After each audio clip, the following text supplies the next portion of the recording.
చంద్రబాబు నాయుడు గారికి ఒకటే చెప్తా ఉన్నాం, ప్రైవేటీకరణను మేము అడ్డుకుంటాం, అన్ని రకాల పోరాటాలు చేస్తాం, మీ నిర్ణయాన్ని వెనక్కి తీసుకునేంత వరకు ధర్నాలు జరుగుతాయి, ర్యాలీలు జరుగుతాయి, దీక్షలు జరుగుతాయి, నిరసనలు చేస్తాం. నేను కూడా అక్కడక్కడ పార్టిసిపేట్ కూడా చేస్తాను. అన్ని రకాలుగా దీన్ని అడ్డుకునే కార్యక్రమం, అడ్డుకునే ప్రయత్నం జరుగుతుంది.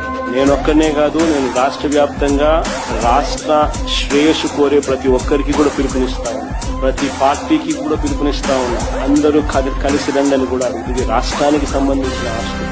ఈ ఆస్తుల వల్ల ప్రజలకు మంచి జరుగుతుంది. ఈ ఆస్తుల వల్ల ప్రజలకు జరిగే శాశ్వత మంచిని చంద్రబాబు నాయుడు తీసుకొచ్చే ప్రయత్నం చేస్తారు. దీన్ని అడ్డుకునే కార్యక్రమంలో ప్రతి ఒక్కరూ కూడా ముందుకు రావాలనుకుంటున్నారు. అందరం కలిసికట్టుగా దీన్ని వ్యతిరేకించే కార్యక్రమం ఖచ్చితంగా చేస్తాం. ఇన్ని చేసినా కూడా పొరపాటును మీరు బలి తెగిస్తే మాత్రం ఒకటే ఒకటి చెప్తా ఉన్నా, ఎవరైనా టెండర్లలో పార్టిసిపేట్ చేయండి, ఎవరైనా రాండి, కానీ ప్రతి ఒక్కరికి వార్నింగ్ ఇస్తాను. రేపు పొద్దున మేము వచ్చిన తర్వాత రద్దు చేస్తాం, మళ్ళీ వెనక్కి తీసుకుంటాం. ఇది మాత్రం ఖచ్చితంగా అందరికీ